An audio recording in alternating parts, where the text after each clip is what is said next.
Welcome to Free Range. Sean Bond is skilled at accessing the user manual for DNA technology of the body to track issues back to the point of origin in order to resolve any problem happening to the body. It may also be accessed by organic, spiritual technology within each individual. Sean assists in creating operating systems to help individuals manifest dormant abilities that unlock their psychic potential and upgrade the body's energy systems. Everyone embodies spiritual technology, which encompasses an infinite scope of possibilities, such as connecting the individual with their spiritual entourage, such as their higher selves, the Creator, the Mother Earth's realms, and or other expressions of themselves throughout time and space to resolve issues and exchange wisdom, knowledge, and skill sets. Here is your host, Gail of Gaia, with her guest, Sean Bond.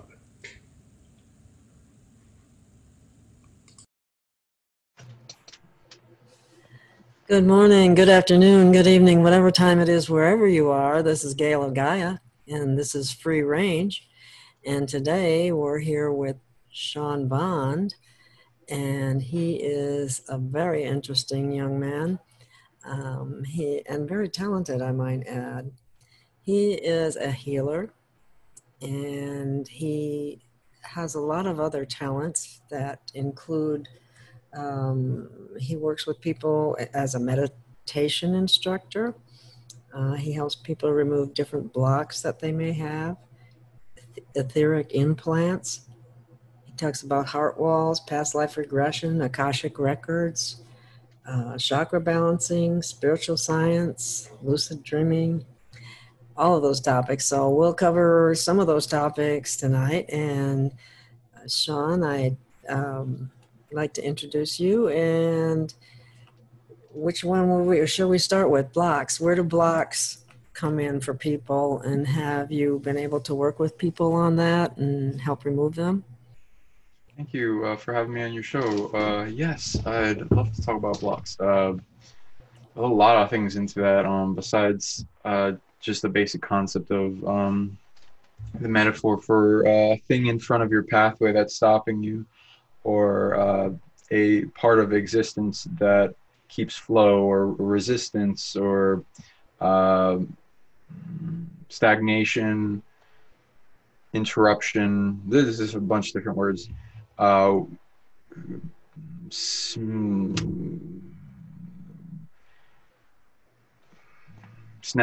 There's snags, weaknesses, there's imprints, entanglements, wounds. There's a lot of words for the types of blocks and how they manifest, but yeah, some are in our DNA, some are in our light body, or different parts of our energetic spectrum in technology and our psychic abilities and our brain power, our energy, our thinking power, ability to dream, take in nutrients, absorption, awareness, memory. There's so much, and so then people can look at those type of metaphorical blocks in the circuit of moving current that allows a system to operate, and what is slowing it down, stopping it completely, or filtering, and can figure out the ones that are not needed to be there, and what are the ones with positive reason, and the ones that don't have any reason all other than to just limit you for negative purposes. And then the ability to get rid of the ones fully and develop ability for getting rid of the negative ones, and then questioning and interviewing the ones that need to be there, like if it had to do with the past life thing, and like, oh, you did something negative, and then this block is there until you do this one thing to make up for it, and then all that. Then it will have like a story behind it, and it'll go deeper. A lot of the bigger abilities usually have that. So is it that like depends on what karma? you talk about. Go ahead. Was that like karma? Is that what you're? Yeah, It is that'll karma. go along with it. Oh, okay. So if we have a block of something, it may be from even a past life. Yes. Yep. DNA, past life, spiritual entourage, our electromagnetic field or environment, wounds. I mean, you can like have those encapsulate a lot of them, but then it will branch out into specifics for sure. Wow. What would you be interested in as an example? Yeah. Yes. Well, there was a time when somebody said that I had a throat block in my throat chakra, and just out of, curiosity, you have to wonder, well, what created that? Even though I have some ideas, I mean, sometimes it could be this life programming, or it could be from past life. But how do people get rid of these things? May I interview yours as an example if you would like?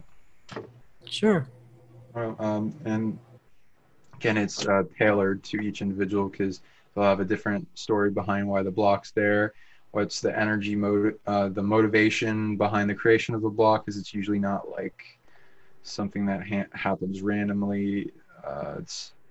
I don't think I've ever really seen it much random or coincidental effects. Usually there's like some higher awareness of time behind every chess move involved in this dream, but I'm still on the lookout for those elusive coincidences that people tell me all the time exist. But yeah, so yeah, going into that, it'll be different stuff. So with your throat, as an example, I'll tune into a little bit of it. I'll just censor for what is allowed to be shared. Let's see. So like 5 main ones that I see in the bulk existing, yeah, mostly in the chakra. So I'll like narrow it down. So the process of this in developing with your psychic abilities is narrowing down like psychic sculpting, getting rid of all that's not it, and then tuning into each aspect. Asking questions about it in the interviewing.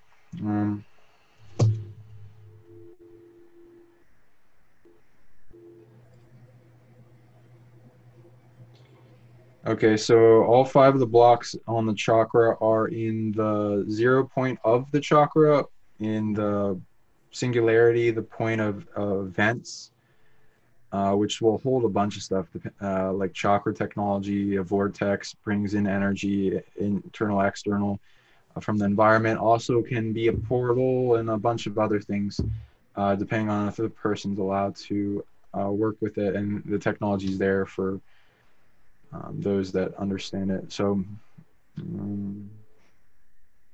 yeah, most of the blocks on the portal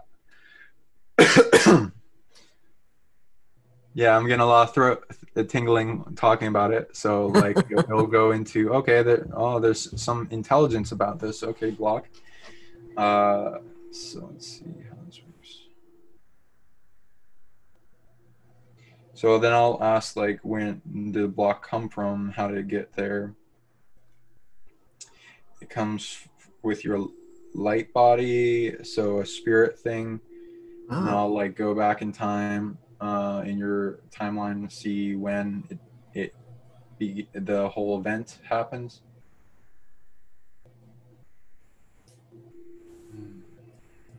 Yep, past life stuff. So I'm gonna then track it back.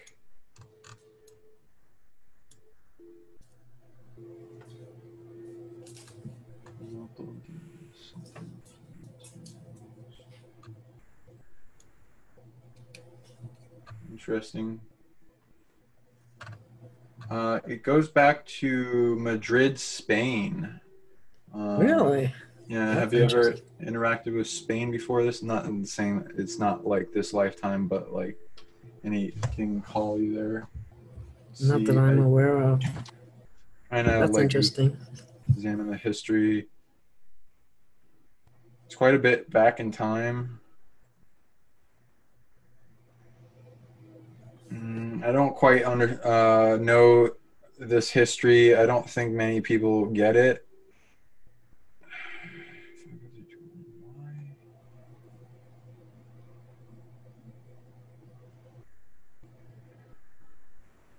Okay. So I don't know exactly when, well, the years and all that, but what around the events of when the Catholic Church came in to Spain, something about and so like then the signature frequency of the block, is it positive, negative? Is there any reason for it? Are you going for karma? Nope, nope, nope. It's yep, and, yep, curse. So one, two, Really? yeah. So it's from the Catholic Church. Gee. Yeah, right.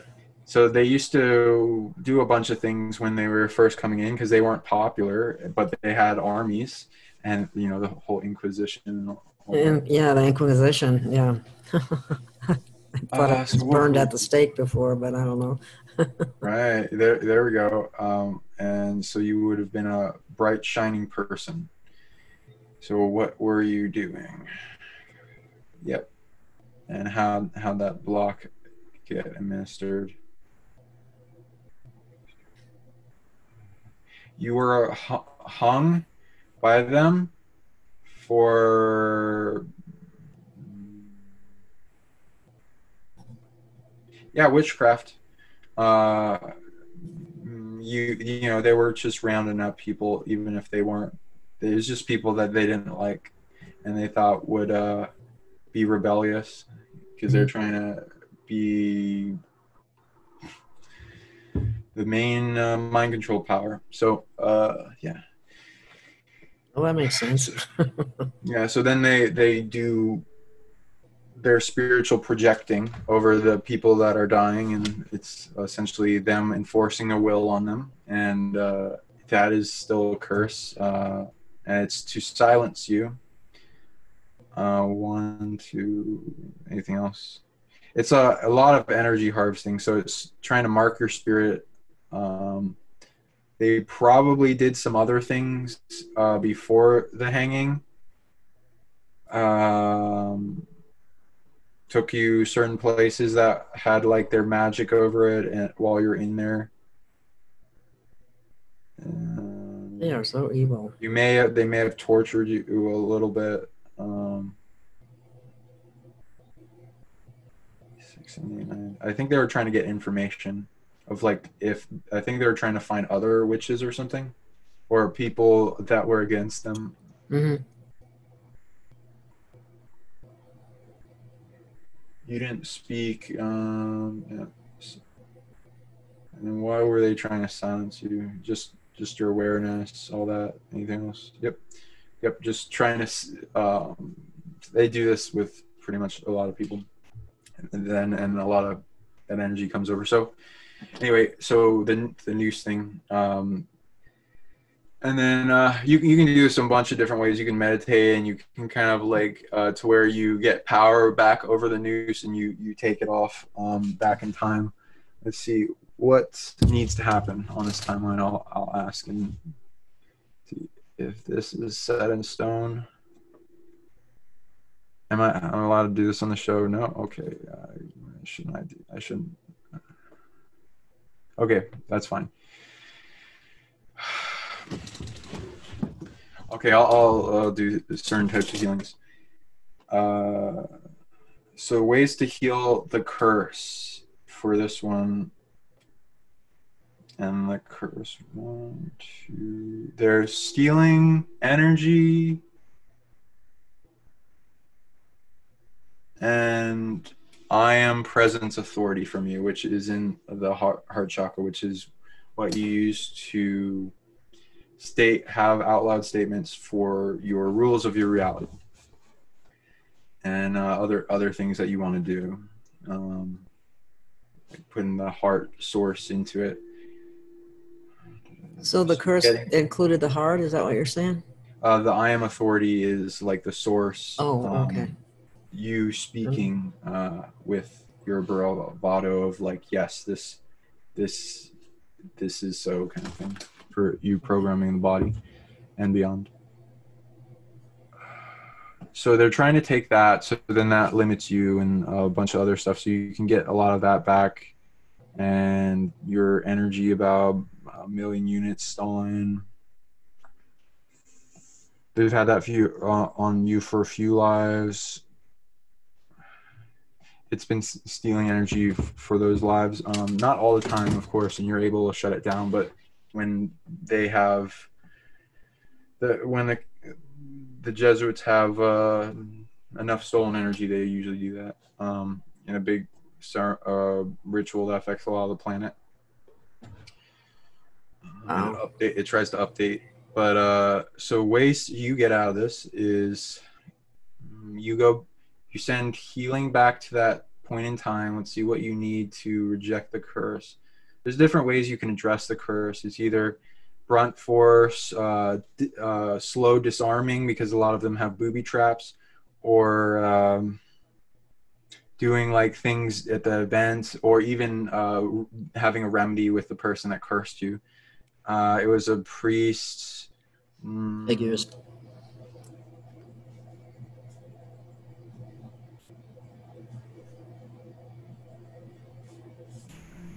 Were they able? Nope. Okay. The week. Trying to see the strings to pull that unravel at all that I'm allowed to talk about, because I could do this a bunch of different ways, but you get your energy back in like a freedom pulse. So you just accumulate a bunch of freedom energy in your heart, like you're building up the feeling of freedom and compressing it into a star, and then you're wanting to explode it out to the qualm entangled part of you in energy and I am authority, and to where they burst and get out of entrapment. That's fascinating. Yeah, so the curse is it has no you rejected it out of your field, so it's essentially it is not in your field except for the entanglement to the parts stolen that are off in a distance. So that's where the curse is being put around, is your parts. So once you get the parts out of that negative area, they're not able to imprint that on you, and you've developed a curse a certain level of curse immunity to the entanglement, and through those lives of doing healing, eventually to where it barely affects you. But it's still like when they put enough energy into it and are trying to steal energy from the stuff that they have stolen, then it will affect your throat and bleed over, and you'll feel a little bit of pressure. It affects a bunch of different aspects of the energy, but it essentially freezes the chakra so it doesn't move, and lessens. And then, like, if the energy parasite of the Jesuits really gets expanded through whatever the heck they're doing of stealing energy, then it will burst more and try to steal more types of authority. And it's doing this for a bunch of different systems around the planet as like their attempts when they have energy to like reach out farther. So you can, freedom energy, go ahead and do that if you want. You can hug yourself and breathe deeply and kind of cultivate bliss and love, because love will hold that too. And the freedom energy will come from your heart. And what is a thing that you can also transmute negative energy into freedom energy? What do you have that wants to do that? Okay, do you have any feeling inside you of being limited or suppressed, or a feeling of in a cage? Any types of emotions like that? Yes. Okay, go ahead and grab onto those, hug those, and I think they want to become freedom. So pour love into that and transmute that into freedom energy, and then build up that freedom energy, and then explode that in your visualization to your quantum entangled parts, freeing them, and then they'll come back.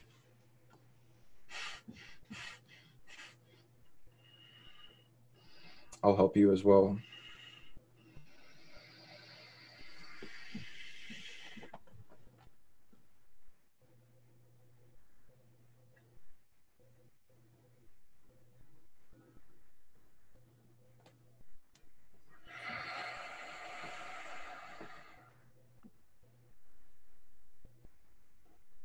Okay. So how are you feeling currently? I feel good. Okay. Sweet. So that will continue in the background.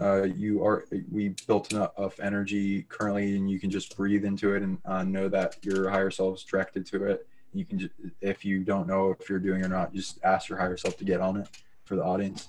What other blocks do you know about that you've been told about yourself, or know based on intuition?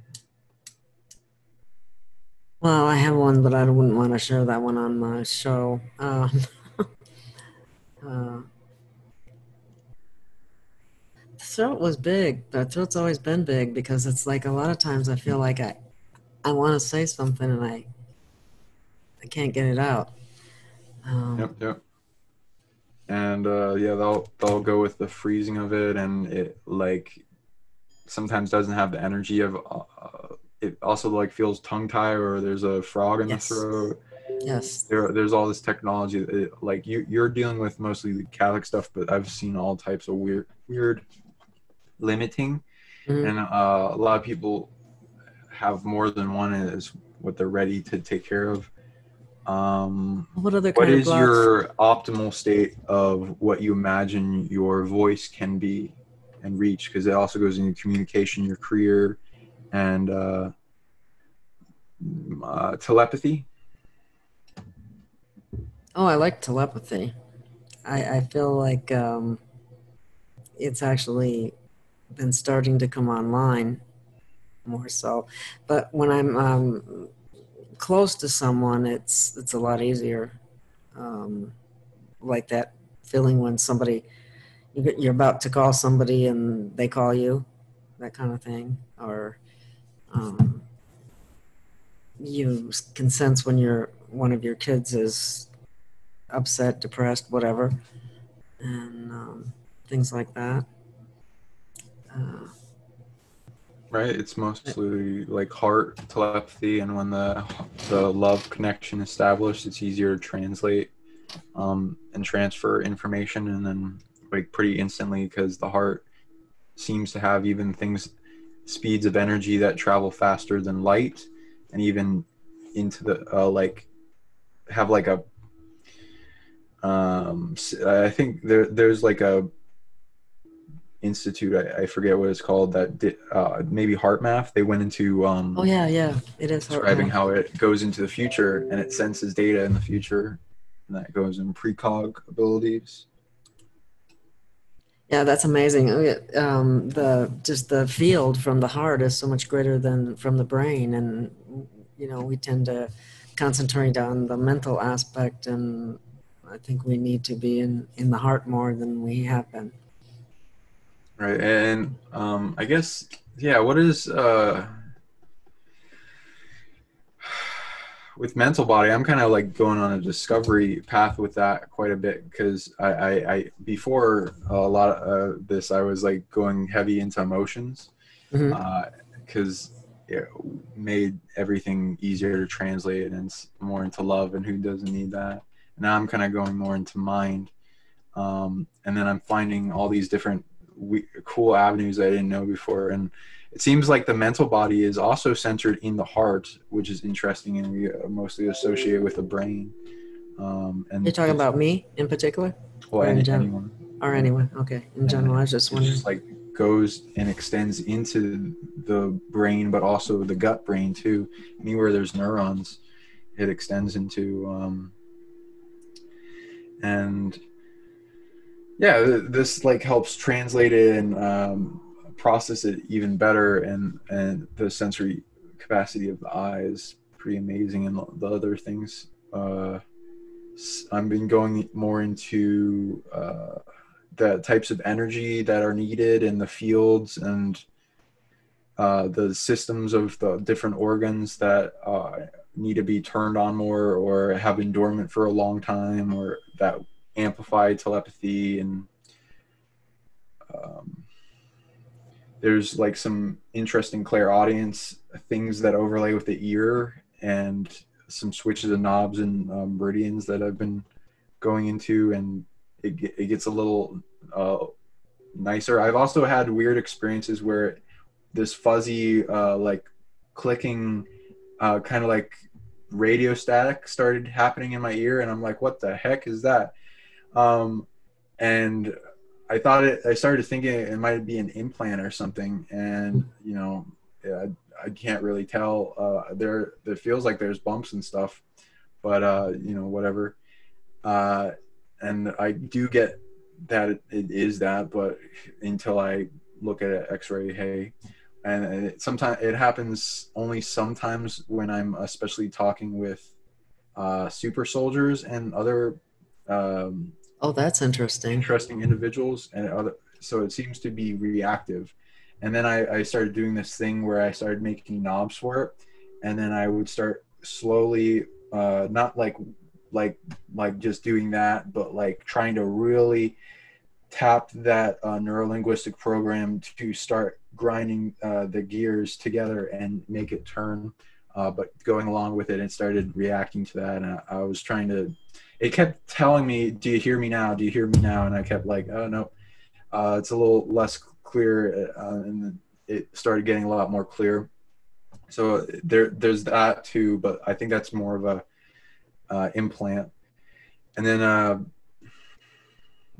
think you can do that the same way with telepathy, but it's something you have to develop. I developed it more through actually working it back and forth. In the beginning, it was quiet and like barely sounded different than my own thought.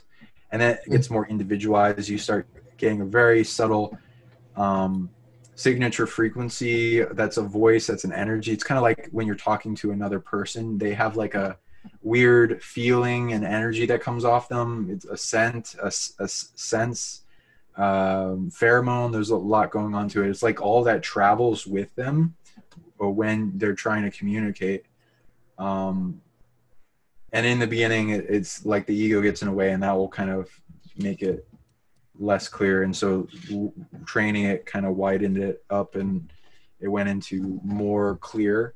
And I teach people how to go through the training course of telepathic text messaging, walkie-talkie, then live Skype call, a kind of telepathy. And it doesn't work with everyone easily, but everyone can learn it if they do enough effort. Some people have more blocks.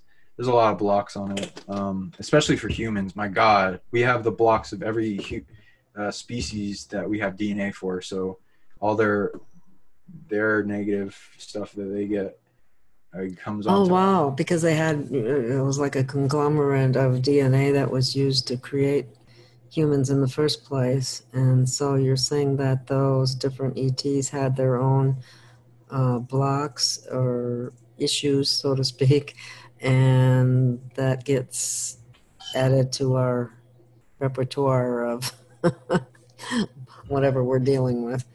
A huge weight you're born with it from the beginning. It's like the ocean for a fish. You don't know what the ocean is, but for other species, it's super dramatic. That's why a lot of them don't come here, entangle with us. It hurts them.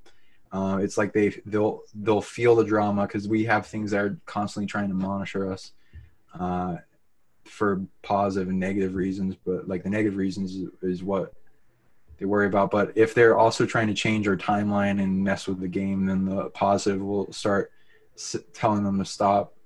But yeah, they'll get attacked afterwards. That's why it's like they'll either have to be resilient and made for it, or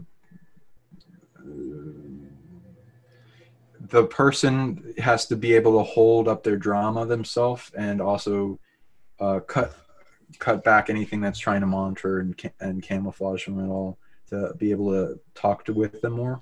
Mm-hmm. It depends on the person too. Other species are way easier to talk to energetically because they're holding up a lot of the weight of the telepathic interaction, and all you got to do is like sync to it. And if you do it with another human, then you're dealing with all these blocks that like try to like keep them from syncing up, and it takes that practice and effort. And usually I would say there's like a way where you try to have a timer and you test when your friend that practices with you says your name, and you attempt to sync it up with when you hear it, and the more you get it right, the more you're accurate you are, and then you can like move it on to like transfer of information. Simple things like colors or shapes like the Xeno cards, and then playing numbers, playing cards, going all the way up to you can also do animals and sync remote viewing. You can train a bunch of abilities. Also, if you have a guide, they can give you the message. A lot of the times the guide is easier to talk to than other people. So it's like whatever you're capable of at the time. And if you can release a lot of the blocks, then that's the best thing. Wow. So when you're referring to or looking into this, you're speaking to the person's higher self? Or That's a good point, right? Yeah. If they don't know telepathy, then yeah, their higher self will answer for them, like their secretary kind of thing. And same thing with animals. Their higher self will react to you more than the actual animal. But if you're doing it really well and there's like a love kind of exchange and reaction to where the higher self gets really interested in what you're doing, like if you're doing an animal communication healing, then the higher self will influence the physical being to be reacting and hone in, kind of like the higher self is being more present. And it will say and react and do things like an animal would, but like it's putting more information out than just it's growling, like behind the growl, like light language, and how the concept is how much light you're putting into your words. What light language kind of fascinates me. Where does that come from? Right. It's kind of something that just spurred up. It's I'm not exactly sure where it came from. There's a lot of people that claim to be the origin of it, though I think that's just our current term for it. It's been called other things in the past, and it's like been used in which it amplifies spells, your I'm presence, your linguistic wave genetics, sacred geometry linguistics, going into cymatics of the wave modulations of space being pushed out, or vacuums, and like the geometry of that imprinted into like metal plate they do with cymatics, and put the sand on top, and then you blow into the thing and it makes a different geometry and different sounds, and it's wonderful. And each of those can be used in different programming for DNA and spell work, or there's even monks that are able to get like 50 people. They all like have an exact geometry and a place that they point their voice at a rock, and they can essentially move a boulder with their voice with acoustic levitation. And that's wonderful. And then there's also ones that you can make a portal with and interact with flame. It goes into, like, if you want to change the weather or heal somebody or bring tears to an eye, or emotional somatic release, depends on the trigger and what your authority into the voice. And then speaking that, there's also a song in the heart that helps people with that if they sync with that. And it's fun. Yeah. That's pretty amazing. So speaking of implants, are they in the physical body, or are they in any of the different bodies? Are they in the etheric body? Are they mental body? Or the casual body? Or what's the other one? The emotional body. So can Absolutely. implants be put in any or all of those bodies?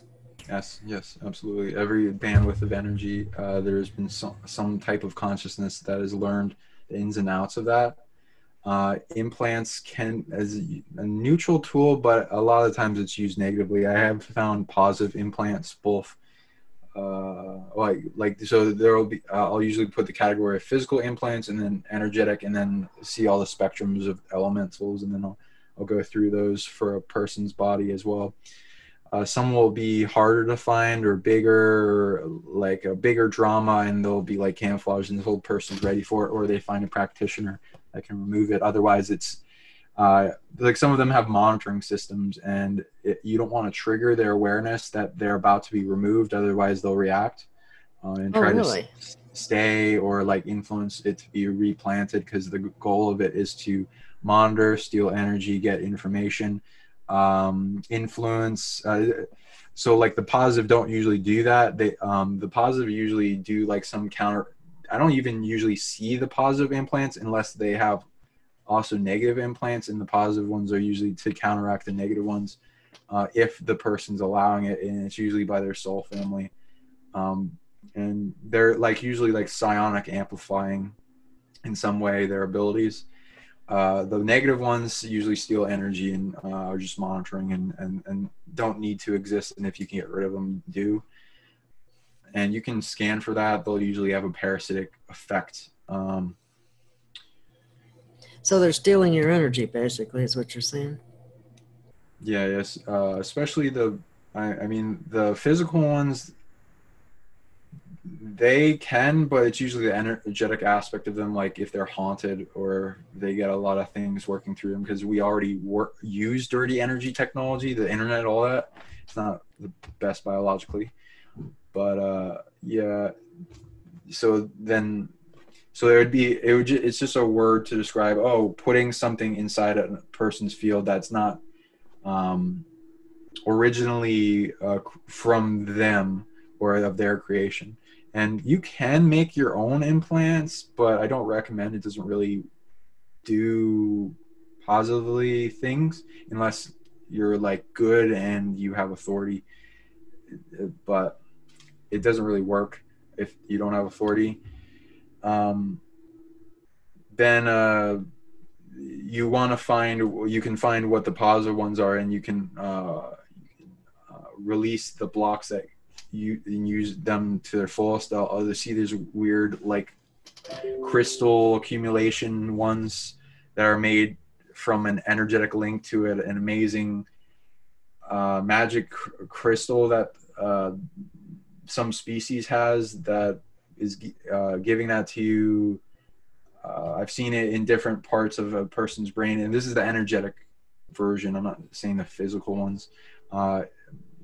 And some I've seen really advanced ones where they take a single grain of dust from a collective of a crystal of like millions of different crystals, and they compact it all into one and make a super organite device of some type. Wow, that's amazing. And like some that are really small, like a ball or needles I've seen. But the energetic implants, they can get even more advanced, such as having AI or an artificial sentience or some parasite anchored into them. And there's been a large range of types that I've seen, but you can put a skill set that you're making better into taking care of those, like psychic surgery and removing them out of a person. I can also do that and yeah, they'll block. And the same thing with psychic parasites and other things that will attach and try to just siphon energy away, and so that person feels like they're tired all the time.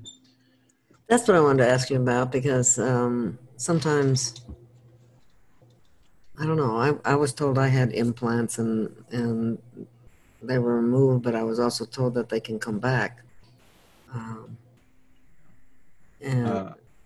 Okay, do you want me to look at that? Yeah, would you see if, yeah, I was.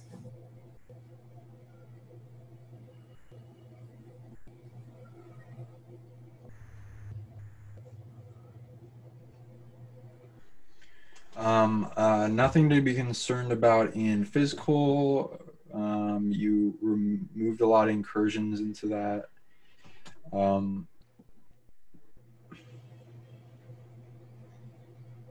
There's also like ETs and soul family. If somebody gets a lot of, if they know for sure they have a lot of implants and they're all negative, as an example, like a lot of people will have Intuit, like most of the implants don't need to be there in the timeline, and the reason they're there is something stole your authority, so you have to retake that. And a lot of them will start not phasing out of existence if you take them out at just the right angle. Yeah, you've done a lot of clearing, so you've been narrowing them down. See what type you have left. What I'm allowed to talk about.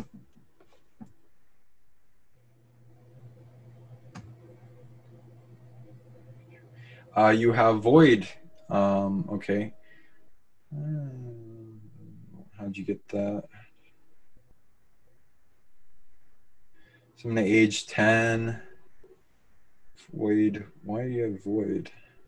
What's that? So in your void body, like Void. the space between universes. Yeah, void space. It's the vacuum.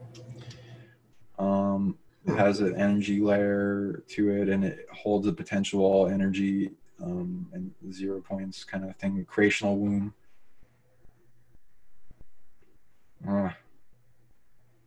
And this would be around your throat as well. You seem to have a powerful voice. Things want to limit it. If you have a lot of limitations in place, that usually means that you're really good at that area and something wants to stop you from shining that and changing timelines.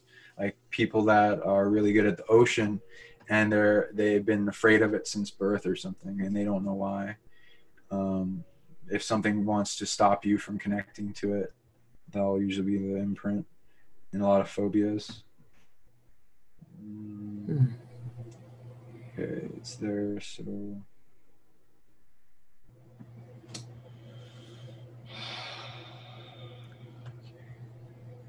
So the causation is because you have a... Am I allowed to say that? Yeah, okay. So going to protection with this, you have a rare... it's kind of like a 0 point energy generator where you can take energy out of the vacuum for your throat. Large amount of potential energy and use it into your singing and light language and healing, and you could use it for a bunch of different spell work and commands and prayers and manifestation wishes. Yeah, quite a lot of potential with that. So there's a limitation on that. When did you gain that?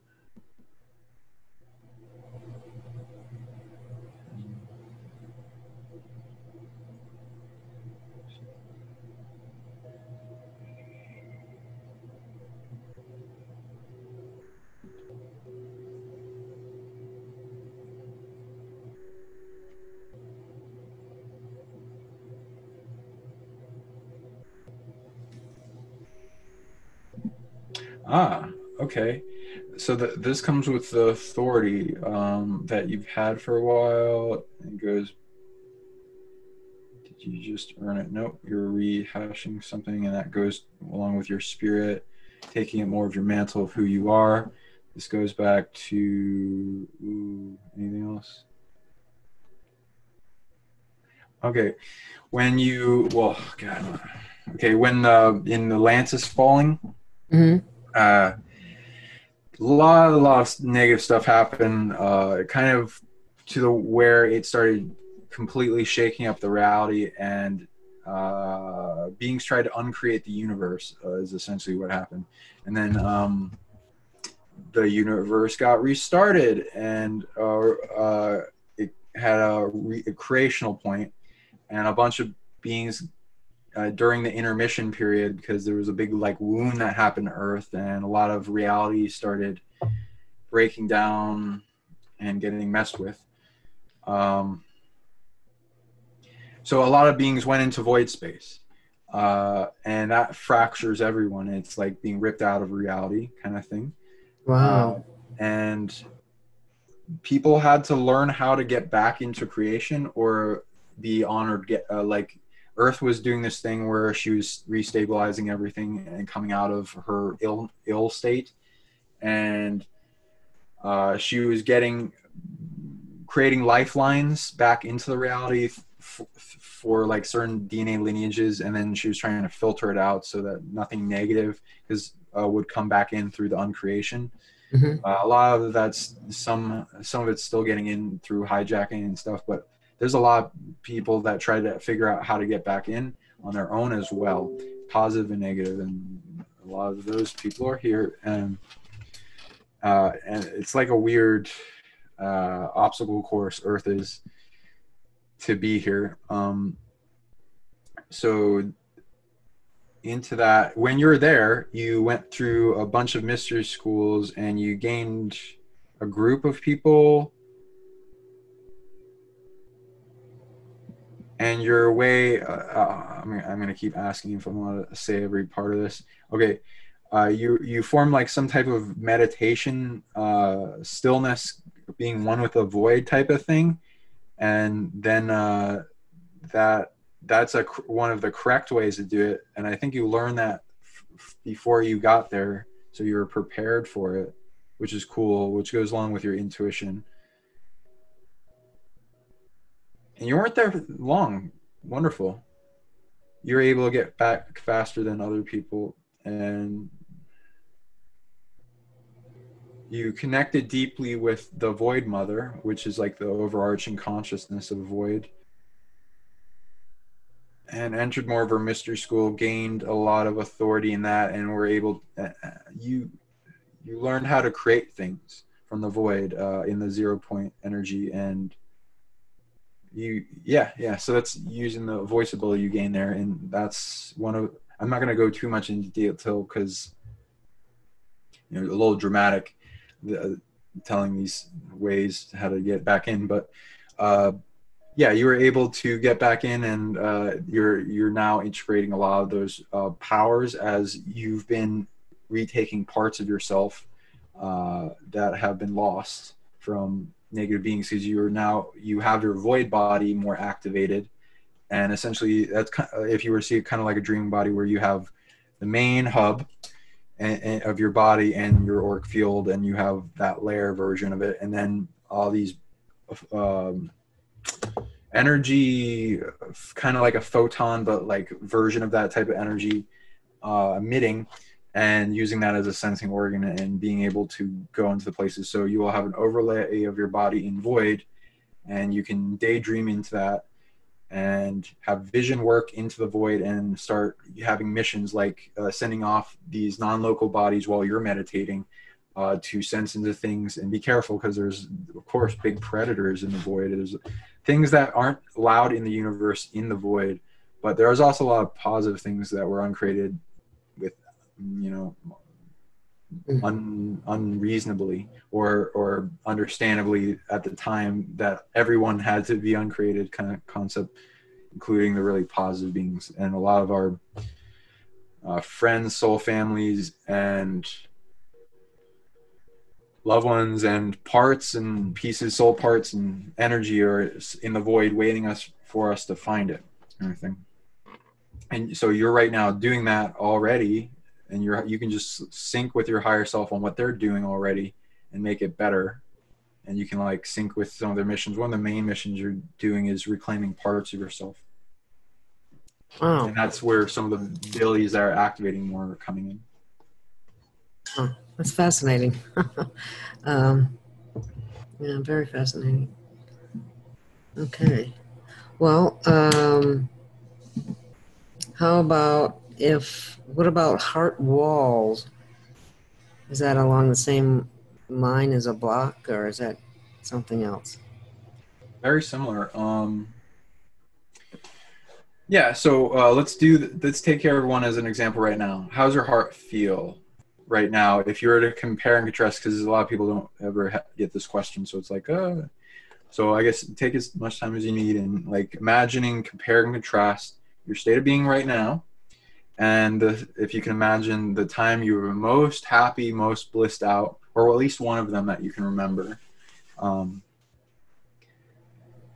And sense back into that and kind of have them compared, and like use the comparison of size and scale of how much love you experience and heart power comparably, and use that comparison to describe the thickness of the wall that's holding your heart back from expanding. And that's interesting. It will be very subtle, and a lot of the times I ask people if they have a heart wall, they'll be like, no, I don't feel anything. And it's like, well, are you the happiest you've ever been and able to maintain that all the time? You probably do.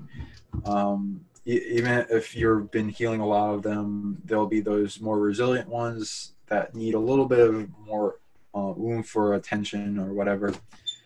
And it will also represent things we're dealing with in the day, or integrating, or holding up, people we're entangled with. So it all depends. So I can like read as an example some of it, and you'll want to kind of like see your heart flame in the center as a operating system, and then the walls. And then you can color coordinate the walls and what they mean and feel into them and sense. I'm not okay. So don't expect to see all of them, because it will be like what you're ready for, and then one at a time. So the first one, if you can feel the pressure that's holding back your heart, or on top of the heart, like resting onto it. And what way would you describe that emotion? The main emotion that's coming up right now? Yeah. Well, what was happening when you were describing that is I was recalling a time when I felt totally, I felt very blissful. I remember even saying it to somebody. It's like just feeling so, blissful. It would be wonderful to feel that way all the time. But you can. That's it's just like every emotion has purpose, and it's just like whenever emotion comes up, learn about it, resolve it, whatever it wants to become, and then bam, back into bliss. Because it'll all be a reason and sense, and then as long as you're not wanting to control it, it'll be able to expand greatly. Well, do you think that there are such things as negative beings that affect that, the ability to hold that bliss by things that will happen to you or to family members or whatever, and then it affects that feeling. The bliss turns to lower levels. Yep. Yes. See how accurate I can make this. Usually there'll be consciousness behind it.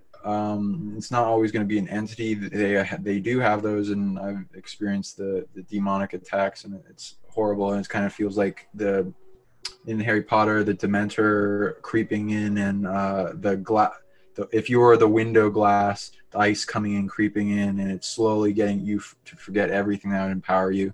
And it's like a fire in your heart is like being hushed out kind of feeling. Oh, okay. Yeah, and that's not fun. There's ways to get out of that. 3, just to remind people, your love. See if you can spark that. You can do it through breath work and hugging yourself. Remembering you are everything, including the thing that's the demon that forgot, and your power. You're more powerful than that demon for sure, and it's trying to put you in a state of fear that gets you to believe that you're less powerful, so that it becomes so. And it has to, again, have your authority and energy to get into reality. So it's somehow through some backdoor wound or whatever, getting in, and you can retake that back, use some type of empowering action that makes you, because it'll be like a question of like, oh, what can I do that won't me be like in action feeding this entity? And it's like something that is you expressing freedom or creativity or something that inspires you in love, higher vibration. It has to lower you down. It has, so like you it has to lower you down to its level to harvest from you and stuff. If you're at a high level, it becomes very uncomfortable because it has to rise up very quickly. So it makes it detach, usually, the negative entities, if you're in a high state of vibration. That's why, like, people in love and happiness, it's hard for entities to be around them unless they start, like, triggering them down to their level, and then they can feel. Oh, that's an interesting way of expressing it. That's very interesting. It's like they say that you should be able to be in the worst of circumstances and still be happy. Exactly. Yeah, and same thing like with martial arts, like Bruce Lee and some other fighters. If you love the thrill of, like, testing yourself in battle, and you change that fight or flight response of fear into love, then you will have your full brain and heart behind you, which has your infinite consciousness to win in any regard, and also be able to take pain better and react and all this kind of stuff. So if you love, you combine love with anything. It's like a little hard in the beginning, because, like, how do you get fear and love together? Well, they kind of fit snugly together, but in the beginning it's like a repelling force until, like, you put enough effort of, like, it's kind of like bringing them together, a hug, because one of them is like the energy I'm describing, because it still has consciousness, a low form that is the building block of consciousness. It's like a narrowed shell of lack of love, so it's like a shell of its fullness, and it needs to do all these things to protect itself, which is the fear stimulation to survive.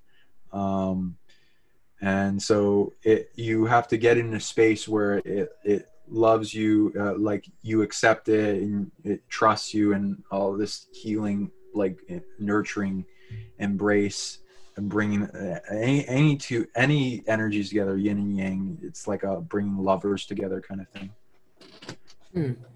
So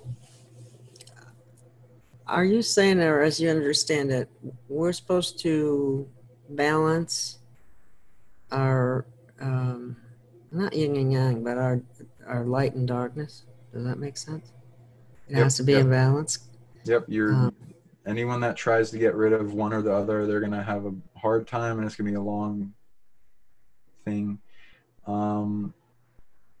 Like yin and yang, like, there's always light and dark within a person, and it's understanding each world, and that, I mean, people are ready to embrace light, so we don't really have to talk too much about that. It's like, yay, love and light is wonderful, and it's necessary, and it's our deepest power within us. And those that don't fully embrace it or understand it, or think it's weak, don't really know the understanding of how both need each other. Otherwise, neither one can exist, and it would just go back to neutral. It's like this energy of like, they're the two halves of the same coin.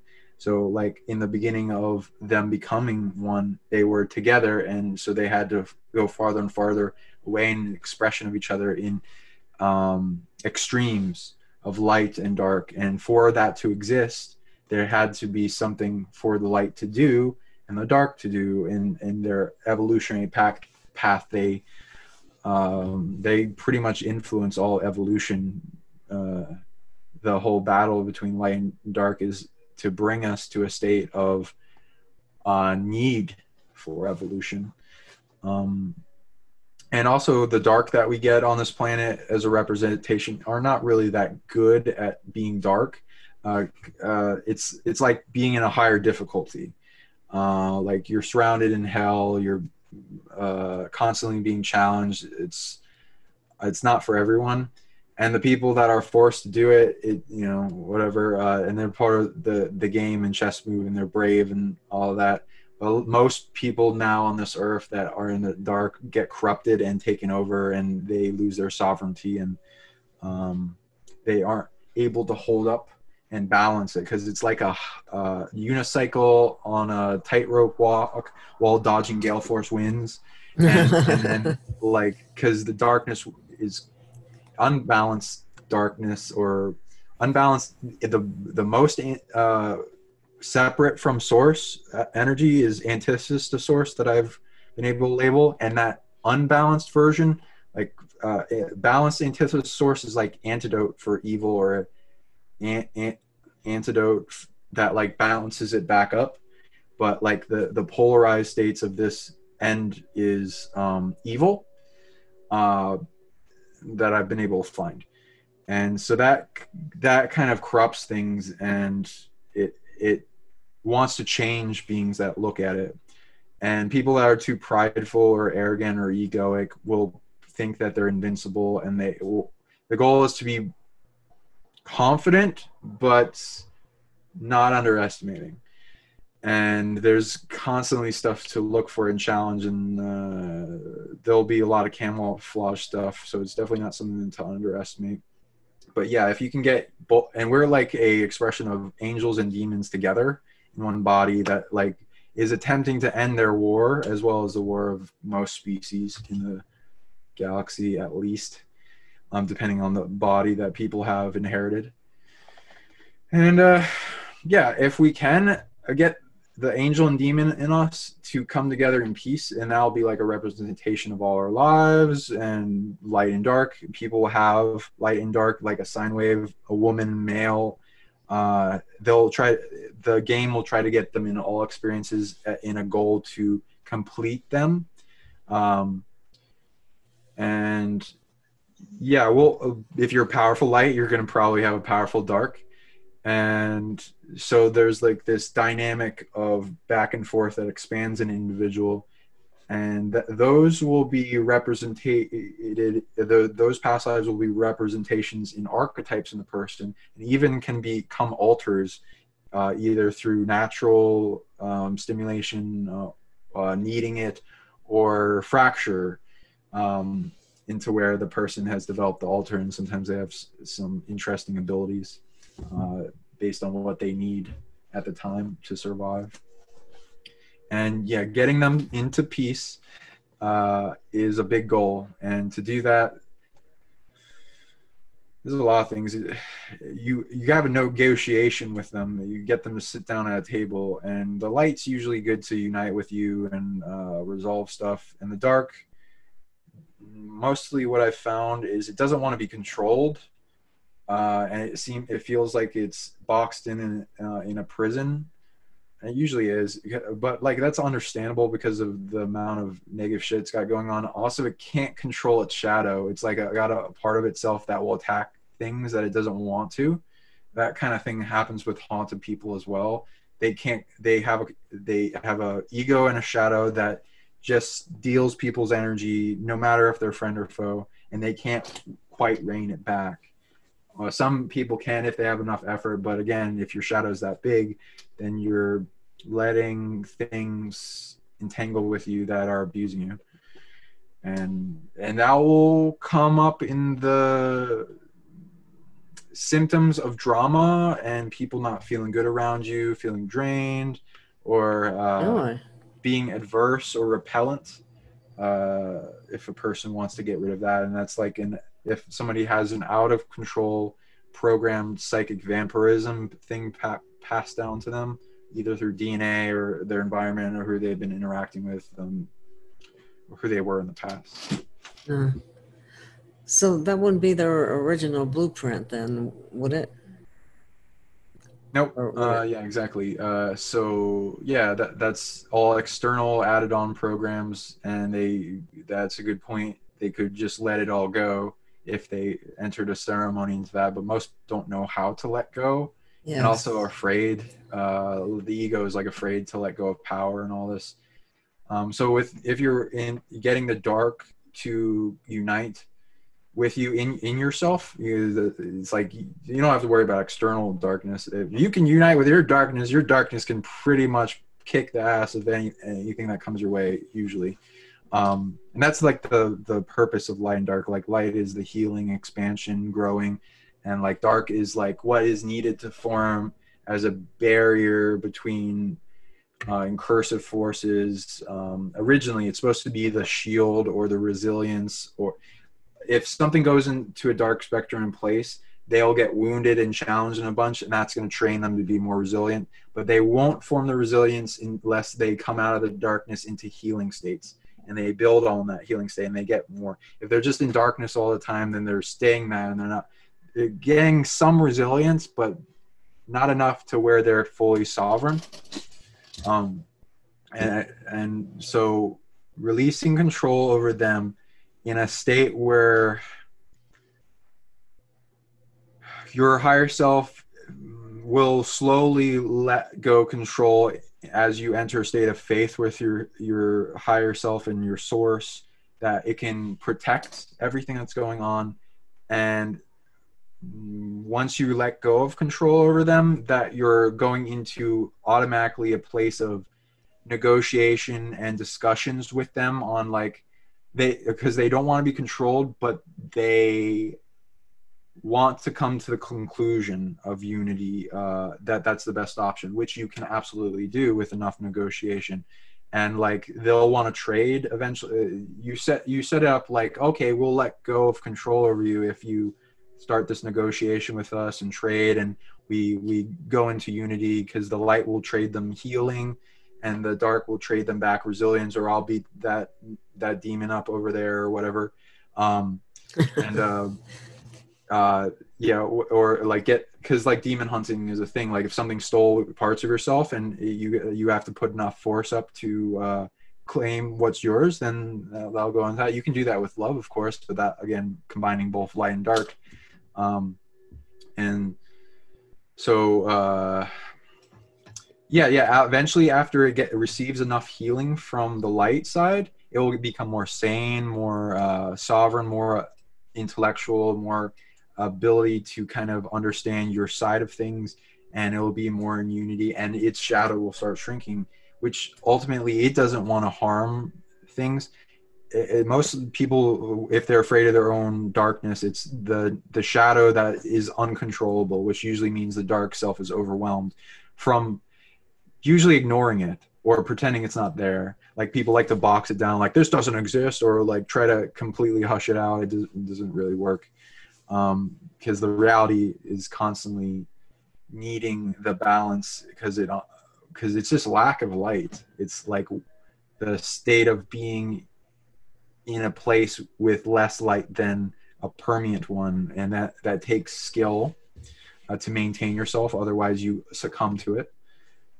So with enough of that, the shadow will completely shrink down to where the dark self isn't putting self-defeating programs in the body, and they're completely united. You release most of your self-defeating programs, and you rise up really fast, and your power amplifies like millions of times, and it just amplifies everything you're doing. You get a lot of intuition, and the dark holds back things that I'm trying to imprint to. Of course, it's going to be the thing like the root chakra, the hell realm, the thing where everything gets quarantined down into, and like that will be the thing. If you have problems in your body, then it'll be like, oh, the dark self's overwhelmed, and you're now ready to deal with this. But understanding that's the purpose of darkness, is to quarantine the problems of the greater spectrum into smaller places. That's fascinating.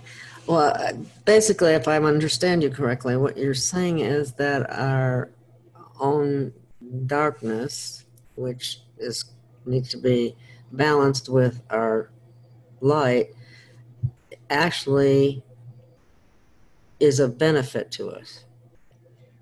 Yeah. So there's a bunch of different expansionary perspectives that are needed for this fully, but imagine like going back to the concept of the purpose of evil. People want to be like, okay, I eventually want to live in a world without evil. Wonderful.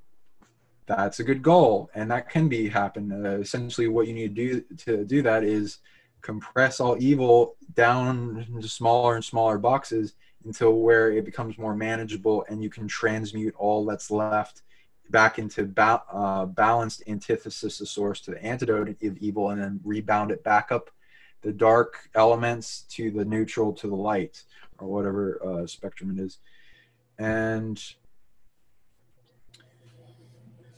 every unbalanced state of existence has that antidote within it. Oh, sorry, what was your original question again? Going off topic. Well, basically, I went back to that somehow our own darkness is of benefit to us when it's in balance. It can be out of balance, and then it could be, Right. correct me if I'm wrong, then it could be harmful to you. It's both. But It's like a gun. You hear, it's like everyone has to be careful with it. We're already in fear of it, so it's like, okay, I understand that. And that's a safe place to be, because you don't, like, if you can detach from darkness, great, do it, because it comes with a lot. Separation consciousness, a lot of negative things, less love, lack of love, all that kind of stuff. So we know it's there, and we can't really get rid of it. So whether we like it or not, it's there. And the macrocosmic games in the universe, sources, angels, all the macro consciousnesses, light and dark, are all in this big chess game of all these different chess games from all these different planets. And they're trying to find a way to do what that is described, which is to have an antidote for all evil, because it seems to be a long inherited cycle of abuse that's been passed down in understanding aspect fractal of source that it inherited from the source that created it, and keep going up. Kind of interesting thing to look at. And so macrocosmic sources are trying to compress and find the antidote for that, all of that evil down into smaller and smaller places and territories. Earth is like an example of what we're doing, where we're resolving most of the drama throughout the multiverse in one place and compressing that down and making it so that we resolve it very quickly. And the rules of that are set up to do that. And so that we're compressing a lot of evil in the multiverse down to the solar system, the planet, and compressing it into bodies that are walking around, super DNA skin suits of people, not necessarily just for evil, but like the whole human species being super. And then sometimes the dark is farming different bodies, and they have that incarnated in there. And so there'll be like a lightning rod and a compression of all evil if it's working correctly. And it will be that way until have a make or break forced moment, as otherwise they're just high difficulty players, and they'll just do that make or break moment to force them into a better behavior, and then they can get out of that karmic creationary aspect of reality. Mm-hmm. It seems like we've had more darkness on Earth lately than light, and so until that light is shown on more of that darkness to put it in check. Is that what you're getting at, more or less? Yep. The more darkness there is, it's going to spark more light. So same thing with light. If there's a place that has a lot of light, it's going to attract a lot of darkness because they're attracted to each other. The dark is more attracted to the light, but I guess the light has this feeling of goodness, and like I have to help my brothers and sisters and stuff, so it will go at like the white knight going after the dragon, and so that'll be the attraction it goes for it. Also, the dark steals a lot of things, so it usually has to go resolve that. But yeah, they constantly challenge each other to grow. So there's a purpose for them, and we don't have to condone the actions of evil, but we have to understand it more. And that's like going into the secret of good and evil, which people are afraid of, because the Adam and Eve story with the tree of good and evil, and and other stuff. So whether people want that or not, it's in their body. It's literally even. I mean, I don't particularly agree fully with the story that happened there. There are some symbologies and some stuff going along with the creation of our species. But yeah, and we are definitely having the knowledge of good and evil within our bodies, and we can access that. We're just mostly afraid to access it because we're told that it's negative, it's a sin somehow. And none of that really makes sense, and it's not really a good test for humanity. But that was a big part of our indoctrination, wasn't it? Yeah, right. Those stories, and because it has a secret of what one of the purposes we have. If you want to resolve the war of light and dark, because they don't have to be warring against each other. They have to make each other better in evolution, though. They're usually just turned against each other by the force of light and dark. I don't usually call dark evil. Evil is the thing that throws a wrench in between them and gets them fighting, and it not be as advanced evolution, because the evil wants to put them in a state of separation and less empowerment so that it can get a run up on both of them and somehow control them, which has been the spur of the false light and the false dark. False dark. I haven't ever heard that one. I heard about false light, but I haven't heard false dark. Yeah, that's how would you describe false dark? If you I have no idea. Well, I'm not sure. Do you have an example? Yeah, I've heard of false there's light. A few different types because it describes something that's not dark. I would describe most beings, but I mean that it's also kind of I feel like it's an arrogant thing to say, is that like most dark beings aren't true darkness. They're not balanced darkness. Most of them are unbalanced, but so that like then goes to evil and then them being dominated. So they're dark, but they're not what dark could be at its greatest potential, which is something that can protect entire things and still have love. And like there's a bunch of things with that, but like as an example, Saturn and Jupiter. Jupiter is like a big shield for the entire solar system, and it protects with its gravitational field. It takes in meteorites and all that, and same thing on a spiritual level. It's got a lot of guns. And Saturn used to be a star, and then it fell, and then there's a lot of things with Saturn, but it's essentially holding up 99% of the darkness that's coming at the solar system. And it's like the thing, there's a lot of ways to describe it, but it's like the big dark protector for the solar system. We would definitely have way more planets destroyed in our solar system if we didn't have Saturn. So I have appreciation for them, but I also know that they're constantly telling people to, hey, take care of your shadow. And it's like like when Saturn comes retrograde, all that. Yeah, we've had a lot of that. Just out of curiosity too, do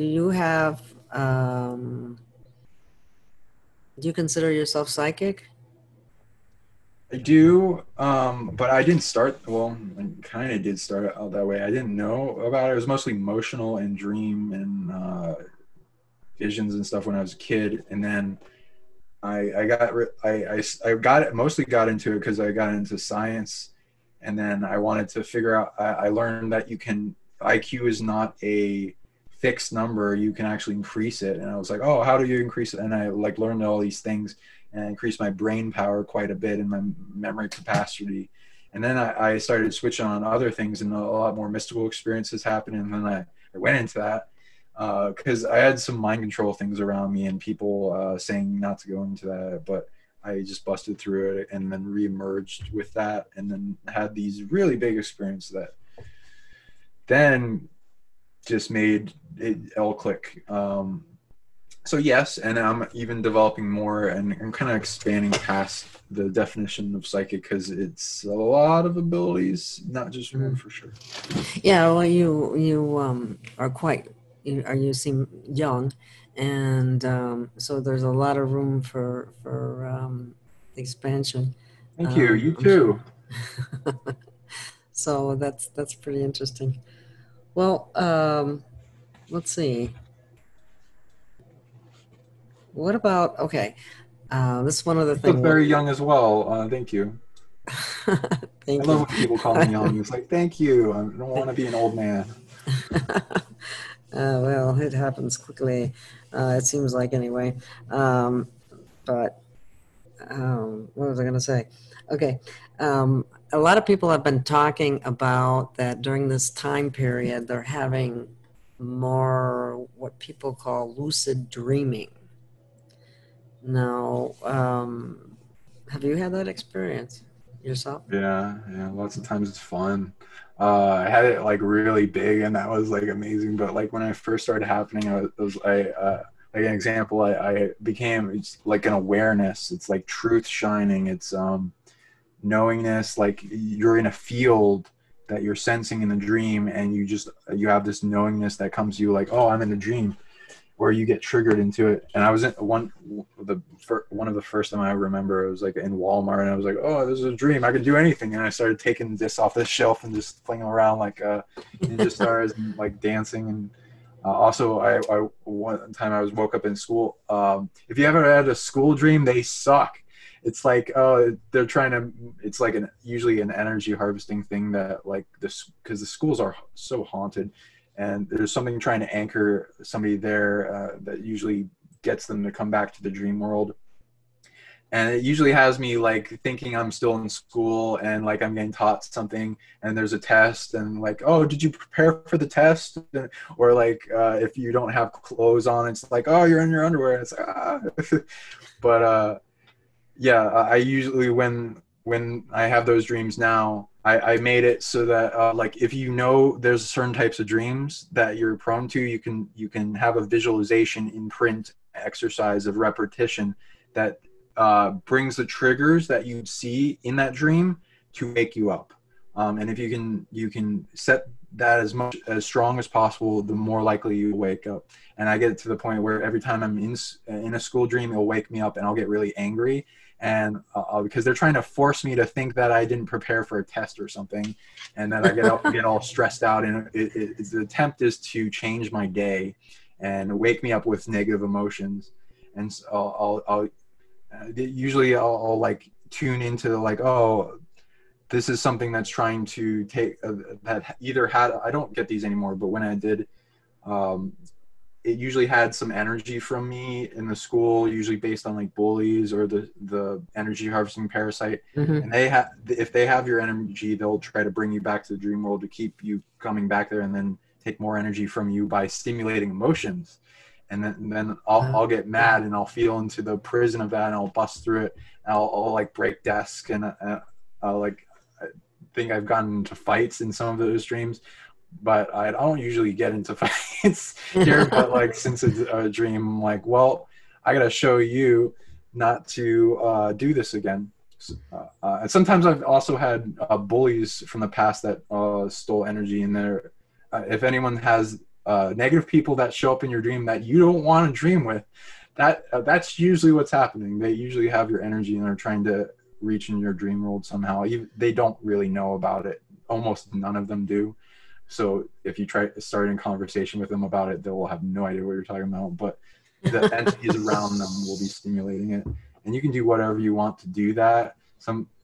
If you can do peaceful, great. If they keep coming back, no matter what, you have the right to defend yourself. And if you need to lay the bully beat down, if it's a bully or whatever, or because it's about emotion. There's a universal right to defend yourself, right? Right. And they'll.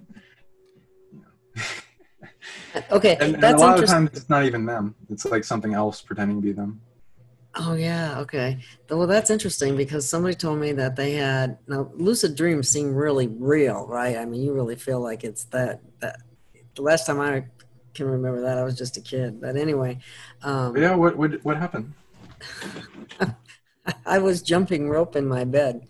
And That's cool. I haven't heard that. my Yeah, mom right said, on the bed? yeah. And my mom says, what are you doing?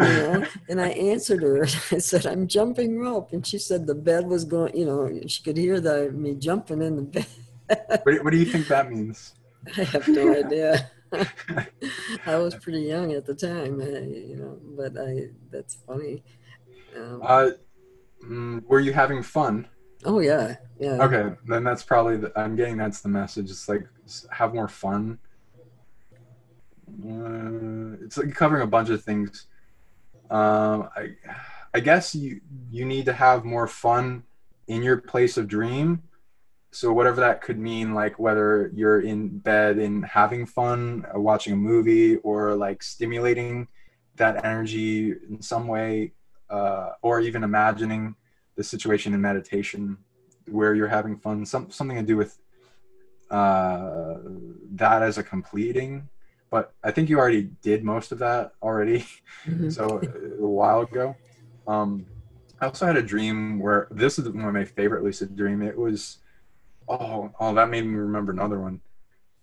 Okay, so I have a few different ones that feel like they're entirely different worlds. Like I'm actually there and it's a real place, and it had pretty good reality rules. It wasn't like having weird things show up that don't make sense now. It actually had like one looked like Japan.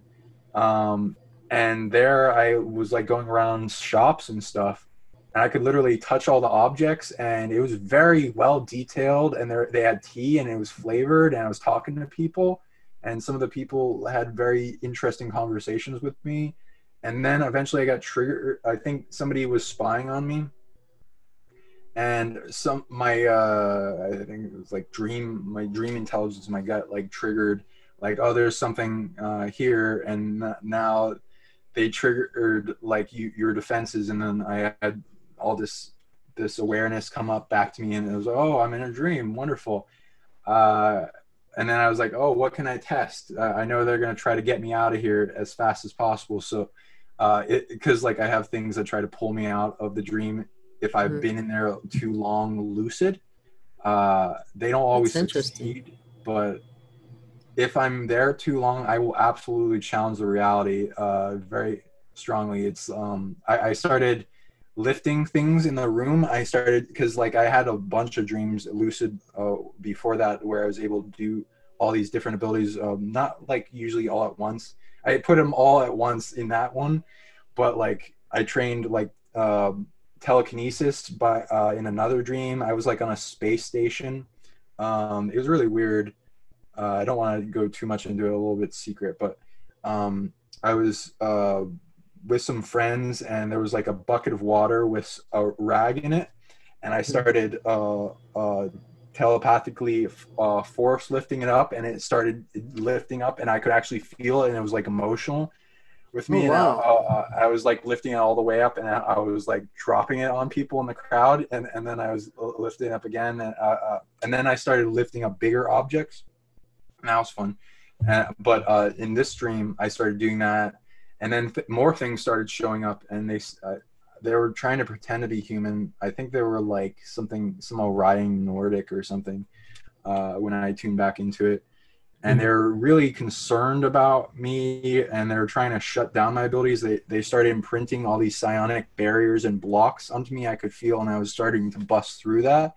And then I kept getting this sense, or that, oh, this is like your normal life. All these imprints, it's just like a lot in all over, and it feels like they're not there, kind of blocks.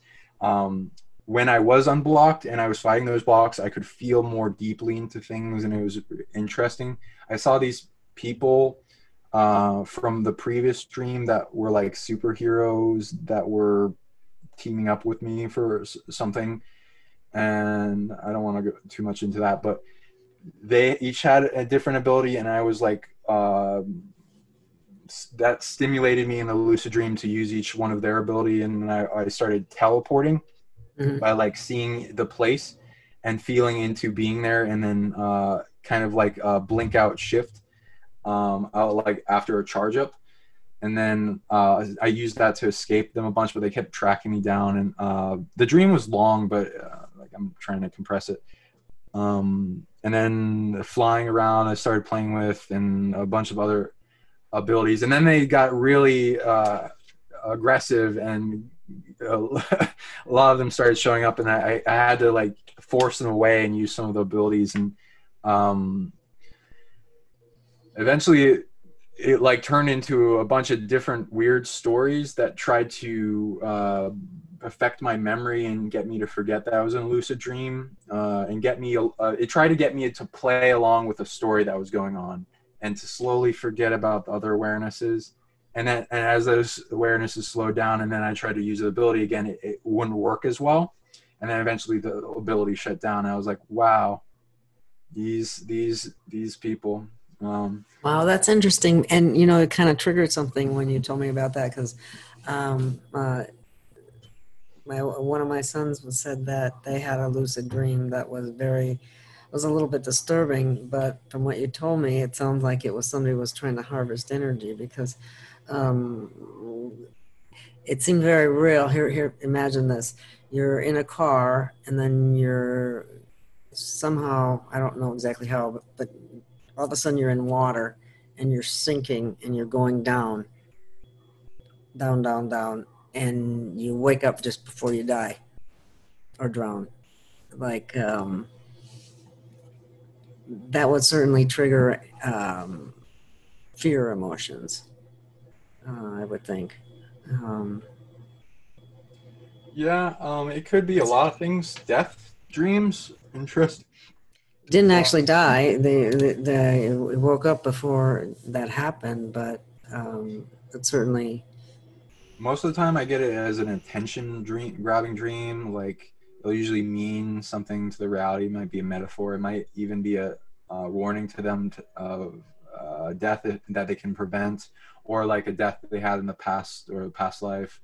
Sometimes it's energy harvesting if it puts a lot of fear into them. And if it's reoccurring, that'll also mostly trying to bring them back to attention. The goal into that is to release all your fear of death, which is like a big release processes, and it holds a lot of stuff to it, but it makes life way better. And the process of that is like figuring out what is beyond death and being okay with that, and knowing that you're not going to just stop existing. Most people are afraid of death because they think it'll lead to non-existence. It's like the universe doesn't want to just waste energy. Nothing is created or destroyed. If you're thinking that'll just permeate into the universe, that usually doesn't just happen. There'll always be like memory and purpose and what was before the amnesia barriers that are imprinted at birth. And that can be gone into, and a person through near-death experience, all they got to do is research near-death experiences and the people that have experienced all these different types of things, the Bardo, the Tibetan Book of the Dead, the Egyptian Book of the Dead, the different wisdoms that people have gone to in the school of out-of-body. There's even the thing where if you accumulate enough yang and yin qi in your body, then you can have more memory, have more capability after death, and be able to go beyond. It does seem like people that have those near-death experiences have greater insight, intuition, ability to see things more or something. I don't know exactly what it is, but it changes people drastically. Absolutely. And that's the other section of that is near-death experience. A lot of things happen, a lot of time stuff, things going back and forth in time, and making sure the person doesn't die and like comes out of it.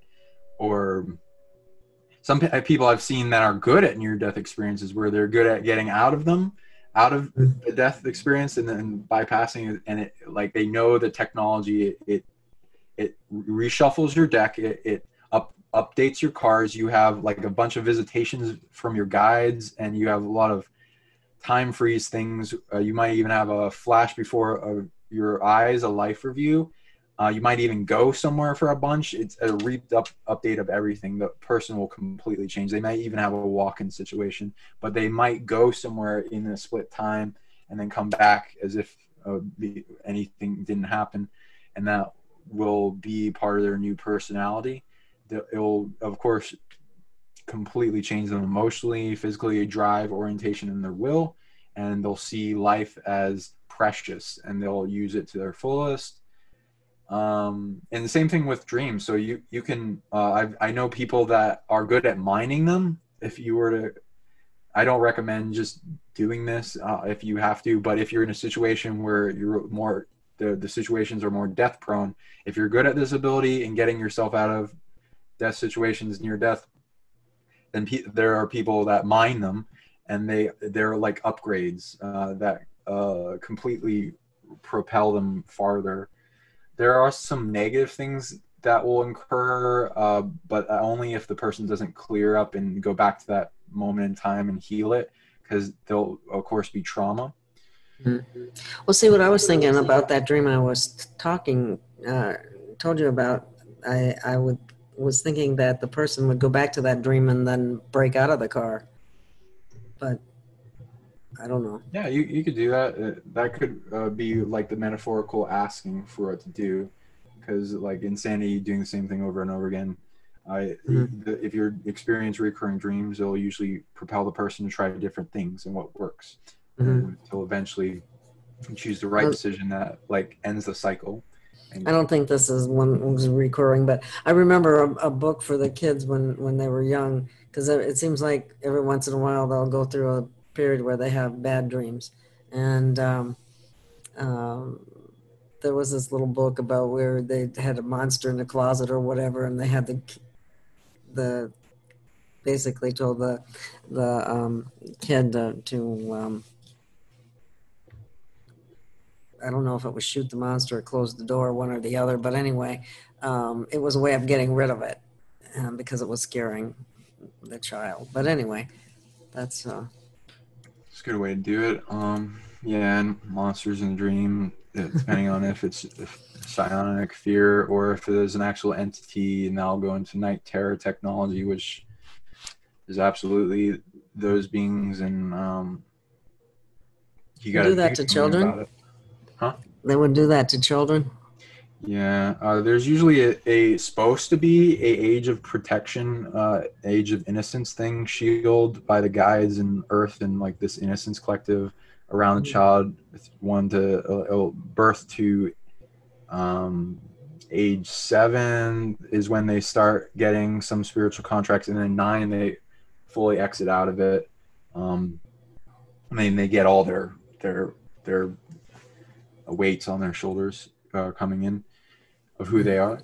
And but they will, depending on the environmental factors, the family, how targeted things are, the entanglement, there can absolutely be things that will bust past that. And I've seen some of it. It's pretty awful. Some people will wake up in the night screaming, and they won't stop screaming until you actually do something energetically to stop. Because like when I read that, it's like some of the worst case scenarios. I've seen something try to rip a soul shard out of a kid, and they like in this situation, and they won't start screaming until you're able to stop the demon, which we were able to. And then they stopped and they calmed down, and they went back to sleep. But like simulation, then there's people that have seizures too. There's spiritual stuff going on with that. But I'm not going to say exactly what, because it will be tailored to each individual. But yeah, they can do something about that, and like how cannabis and other CBDs and other stuff can completely annihilate that. It's a very spiritual plant, and it's made by angels, and it has a ganja goddess to it, and other things that like are better than most medicines, of course.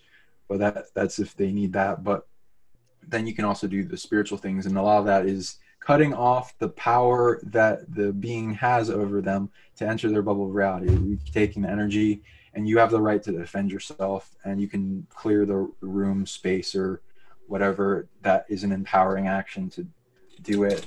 You can also use music and sound and shouting, and there's people that I know that have been gotten psychic attacks. I even did this too when I was getting attacked by grays. Mhm. Like there's people that like do this I would call it as like a psychic shout or bark that completely like reverberates, like you kind of like an intensity of like internal screaming more than external. But if you want an external scream, go for it, because that will go along with the psychic bark, and you can actually kill beings with that.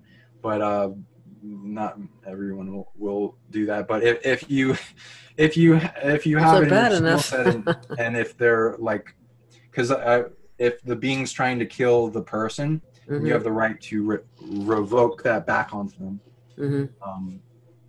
Whatever force to get them to stop, and you can do that incrementally until they actually stop. If you can keep from killing them, great. Wow.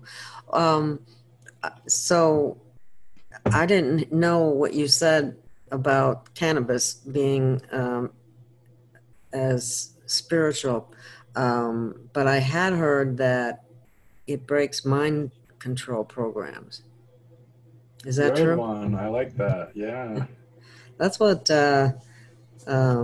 Kathy O'Brien basically said that, and that was the one drug that the Illuminati would not allow any of their sex slaves or whoever they were manipulating to have for that reason. Exactly. It's a force for good. It's not the devil's lettuce. It's like a repellent for the devil. I mean, there is haunted weed. It's mostly GMO and stuff with Roundup on it. Yeah, that would figure, and they do try to spray it too, even when it's supposed to be organic. But from what I've heard, I have a friend who makes a paste, which is different because it uses the entire plant, which is kind of a good thing, really, I think. But it's really, really amazing. It can do so many things. It can hold so many programs. It's very intelligent, very abundant, can help most of our problems. It is able to hold up so much on shoulders. I have such respect for it. And again, it's made by like ancient cosmic sources and angels. Ancient plants. It's older than this planet. A lot of it, I at least I see a lot of it coming from Sirius, A and B, but it's been permeated a lot of other places, and I think it had like concepts and versions of it before this universe as well. And then it has many strains, and people, it will have like things where it will, people will be trading with it constantly, and going through its mystery school as they use it. And it trains them, and if they want, some people will find themselves in the spiritual collective, like they'll have a version of them that is the main spiritual protector of this strain of cannabis or this strain or whatever, and it will be expanding as a net as it evolves and turns into new strains, especially with the grower. They will have a lot of thing with that, and that will go into its abilities. Each strain does a different ability, and they can be cultivated in interesting ways. A lot of it, it's good at letting go, the art of letting go, man. Just which detachment is like a big form of enlightenment. So that would save a lot of people from demons and all kinds of stuff. You just detach from them, cord cutting, all the feeling into that pressure on the ego, and then letting all that go and have no power over you. The negative things have no power over you. And look at how they brainwash people, and the propaganda used against it, so that it would not even, people have a hard time with it that were heavily programmed, and I never was, but yeah, the reefer madness, right? And it's good for PTSD. It releases trapped emotions, and you can just work with it in magic and ask it, how many programs can I add to you, and you can put in a sacred place. You can ground it if it's haunted. Every person that's ever touched it, and you can heal it at the seed level, and clear it. And Oh. It doesn't have like the things you can program with it. It will. It doesn't, like, the people that are afraid of it because of the paranoid effect. The paranoid effect What comes is with it? it. If it has a little bit of density in it, it will show its shadow to you because it usually the density goes along with the owner of it. So it will show Oh. you your own shadow until you resolve it or transmute it or something, and then you'll go into bliss experience. But that's only if it's haunted. If you ground it like a bunch of times by like bringing that energy down to the earth, and you want to bring up sacred energy into it, then it won't need that experience, and it will just be paradise and a lot of visions and psychic abilities it stimulates too. Mm-hmm. That's what I thought. Okay, that's interesting. Well, I think we're running up on some time here that we probably should call this off for this time. Honored to be with you. I think we probably got about an hour and a half in, and if it gets too long, it takes longer to process and get out. But anyway, this is fascinating, and I think if you want to continue, we can do another one next week and cover some of the other topics that we didn't. Sounds wonderful. That we didn't cover. So, thank you so much for your time and inspiration and insight and all of this. And thank you. Thank you.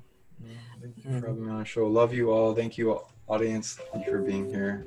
Please share. Get the medicine to everyone you can. Yes, please. There are ways to help people, and they don't know about it. And so that's one of the reasons why I do what I do. And I do hope that some people, see this and will contact you, and you can help them. That would be wonderful. So let me see if I can figure out how to